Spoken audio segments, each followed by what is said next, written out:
It's time for racing here on Sunday at WeatherTech Raceway, Laguna Seca. Welcome back, everybody. My name's Jeremy Scott. Pleased to be joined by Brendan Kismerick alongside as we go for our third and final PCA Club Racing West Coast Series race of the day. Brendan, we saw a lot of action, especially in Spec Boxster, but surprisingly enough with the Caymans, it was out of class battle, but they put on some great action. Your second group is all Spec Boxsters, and we'll rip through these quick. It's Dallas Carroll on pole alongside Joseph Koo. Tremendous battle between the two of them throughout the day yesterday. Ken Johnston and Richard Baum on the second row.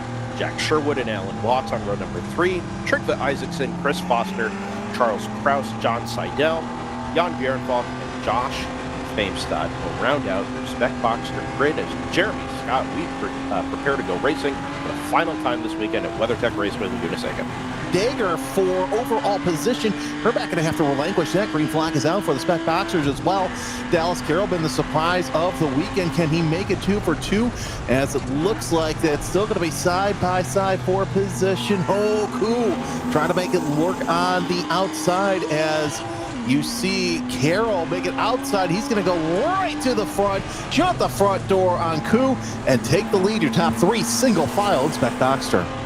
This may be the last time we see all this single file action here as they work through turn number 3. Back and forth we went for so much of the second race yesterday afternoon, and it wasn't just the lead battle up at the front. Of course, yesterday morning we had the battles between Ken Johnston, Trygve Isaacson, Chris Foster, all played roles. Jack Sherwood in the number 100 as well, as we head back to the front.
As we get a spinner, that's Karen Holmes in the number 36, the chartreuse-colored 911 Cup entry. That's gone around, has recovered, but may fall into the clutches of your Spec Boxster leaders, who are 1, 2, 3 right in a line. It's Dallas Carroll from Joseph Koo, from Richard Baum in the 191. That is by far the best run we've seen from Richard this weekend, hanging on to a podium position there, with working lap number 2 here, Jeremy Scott.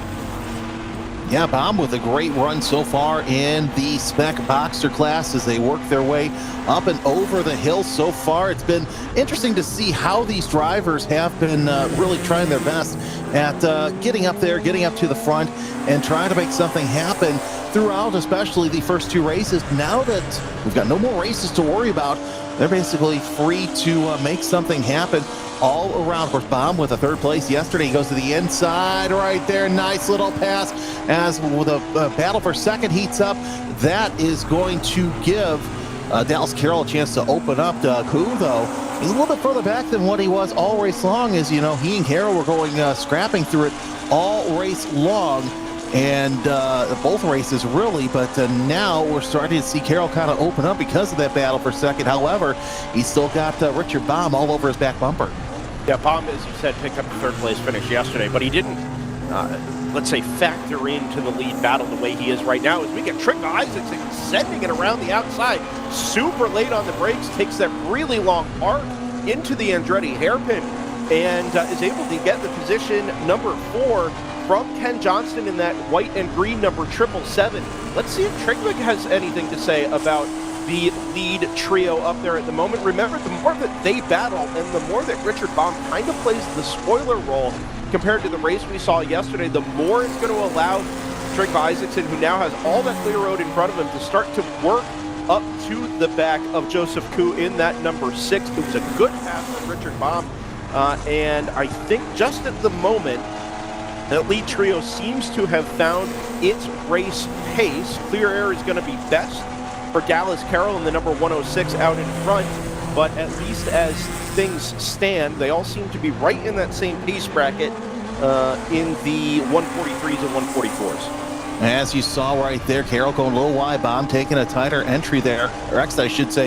And Trygve, you know, hanging around the top 10 all season long, just one DNS, and that was at Button Willow, number 1. Didn't run Utah or the Rose Cup, but still a best finish of 4th so far this season in race number 1 at Thunderhill. See if he can kind of replicate that finish. But the more that your top 3 are running nose to tail, Carroll, Baum, and Koo, I think that that's going to give a chance for Isaacson to kind of close in on that battle for the lead. Of course, they might be scrapping here shortly, or either that, most likely, they're probably just, you know, gapping the field so they can scrap each other. Now, remember, this is timed, and here comes Koo to the inside, and gonna make it a nice tight battle between he and Richard Baum through the Andretti hairpin. They're still side by side, as Baum's gonna have the advantage going into turn 3. That's exactly the line that you want to be, but they're still gonna go side by side, little bit the closest. Baum makes contact with Koo. Koo's going to go off into the gravel. We had a feeling that that was going to end in tears. Yeah, it was good battling through the Andretti hairpin. I don't know if I have an opinion on whether or not Baum should have conceded on the way into turn number 3, or if Koo came across the nose into that right-hander. In either case, it sure looked like there was just enough contact made there to send Joseph Koo off the road and out towards the tire barrier, able to collect the car without hitting anything other than, obviously, the car-to-car contact. Dallas Carroll loves that, though, because he looks in his rear-view mirror, and now he has car lanes back to that orange number 191 of Richard Baum. Worth noting, by the way, the last lap, the number 777 of Ken Johnston lost 4 spots in one go, ran a 1:50 and fell from P4 all the way back to P8, and is going to have it all to do to try and catch back up to, well, the position he was in up inside the top 5.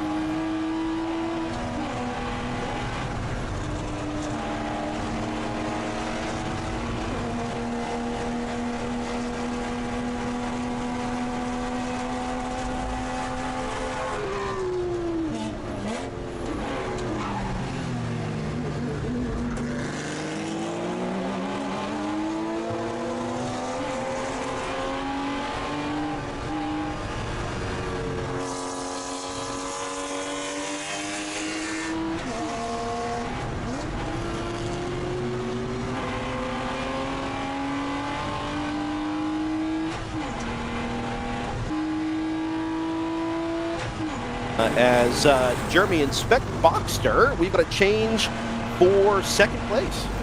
Yeah, Spec Boxster, second place. Joseph Koo able to get around Richard Baum for that position.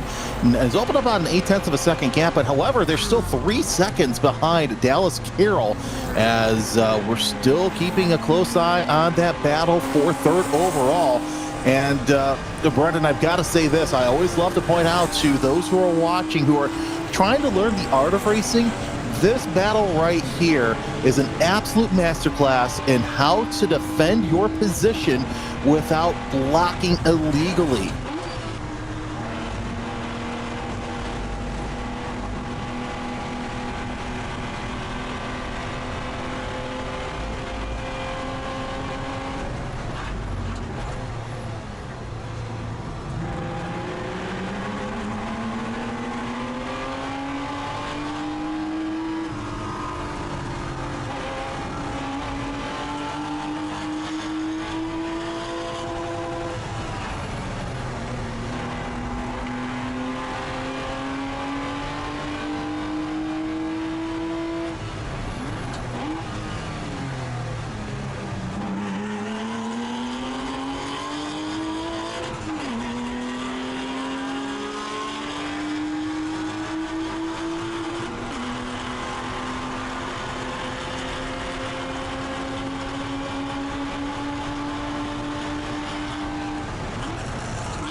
Back just in time to watch the Spec Boxster lead between Dallas Carroll and Joseph Koo. You saw it all happen during the commercial break as they worked their way towards the corkscrew. Jeremy Scott, Brendan Kazmarek, and Brendan, this has been a battle that we were expecting to brew all throughout the race. Now they work their way through, and I thought they were doing everything but making contact there, both Koo and Carroll. Only just, Jeremy, as Koo is going to show the nose on Carroll on the way into Rainy Curve there at turn number 9. Again, not able to get the move actually done, and that's probably the third time we've seen it just on this lap, as Koo has caught the back of Carroll after his, let's say, run-ins with Richard Baum there, back there in the number 191, the back of your shot. But this is the battle we saw all day yesterday, Jeremy, certainly in the afternoon race, wasn't it? It's Koo and Carroll back and forth. Of course, Carroll also trying to do the same in POC. Had to run into some problems yesterday, and now they both go a little wide. Koo looks to the inside. He's too far away to even think about something. Waits for Carroll to dive on the outside. That's not going to happen this time, as last time by we saw them going side by side for position, working their way through 3, and now one has to wonder if Koo's just sitting back, letting the tires come back to him, and because that was a pretty aggressive lap out of both drivers. It was, and I'm actually pretty impressed with how Joseph Koo's been able to close that margin down to Dallas Carroll, and we're going to get a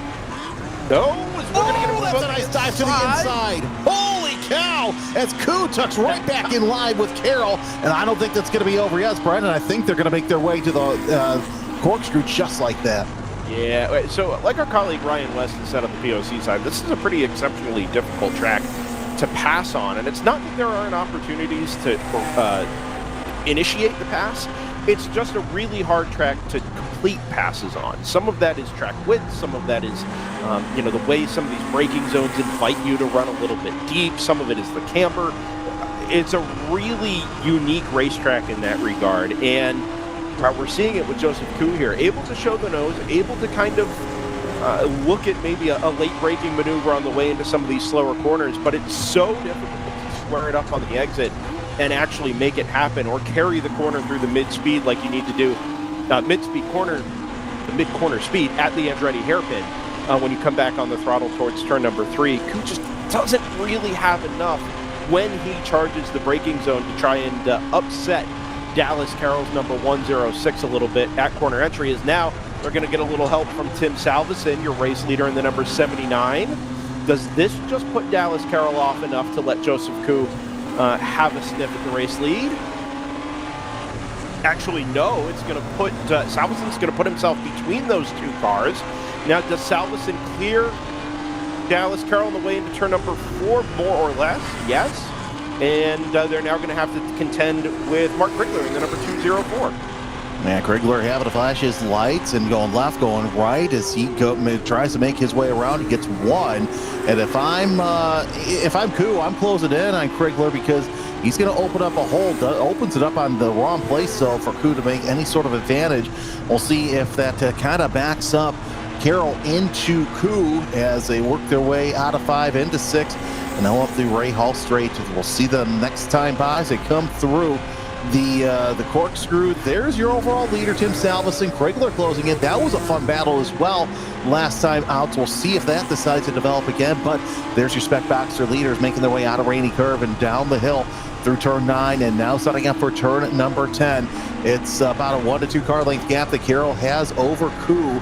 And by the way, Koo with the fastest lap of the race, 43.186. But the way that they're battling, it's only a couple of tenths off of their fastest laps. So once again, Koo heavy on the brake pedal a little later. That helps out, and now the momentum shift goes to Koo as they work their way onto the front straightaway once again. They'll cross the start-finish line, make the climb into the Andretti hairpin. That's where we've seen Koo try and make some bold moves, to say the least, and he's not going to be able to do it this time. He looks to the outside. Now he's going to try and move to the inside as they're almost side by side.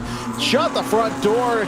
Dallas Carroll did, but now they're side by side again. Koo with the nose out front. Little wiggle coming off that corner, and Dallas Carroll has the line going into turn 3, so he will automatically get that back as it's harder to run that outside line when you're side by side with everybody.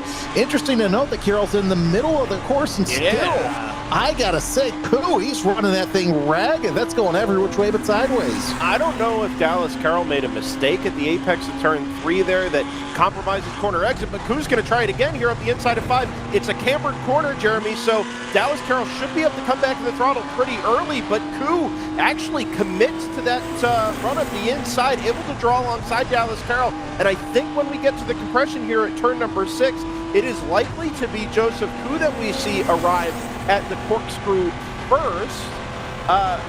Anyway, back to that turn 3 corner exit there. I have to assume Carroll made some kind of mistake, maybe the wrong gear or something, as the lead does change hands. That set him offline in the middle of the road there underneath the TireRack.com bridge. Just ended up cascading itself all the way down through turn 4 and into the braking zone for turn number 5, where Koo was able to set up the pass and eventually get it done. Yeah, now Carroll has a couple of other attacks to make before the race is over.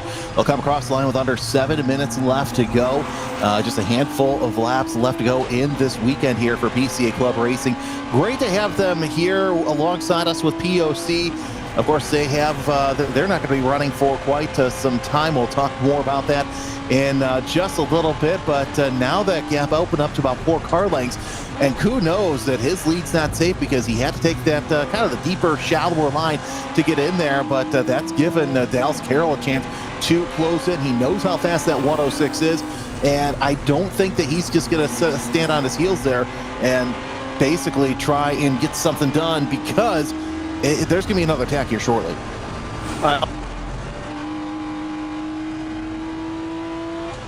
Checkered flag is out. He is your winner. Of course, we're also trying to find out who is in front in Spec Boxster. Isaacson finishes the race, and they've got to be somewhere close. There they are. Actually, this is the battle for 3rd place between Richie and Dagger. This is absolutely fantastic. It's just both battles, as you said. They're neck and neck going through turn number 5, and Richie able to open up a gap, but Dagger able to close up on that gap, and look who else has joined. It's Herback in the 49. Yeah, actually that worked out reasonably well for Dallas Carroll. Lost it all between 3 and 4 with that battle for 3rd place overall scooting through. And then on the run into turn number 5, it allowed Carroll to catch back up with Joseph Koo being stuck on the outside. Well managed, at least in the Spec Boxster class. There is Scott Dagger up on the back of Alan Ritchie. There is Dallas Carroll on the back of Joseph Koo. They're going to come to the line more or less 2 by 2 here. We'll follow the battle for 3rd overall and then pick up the Spec Boxsters as they head for home.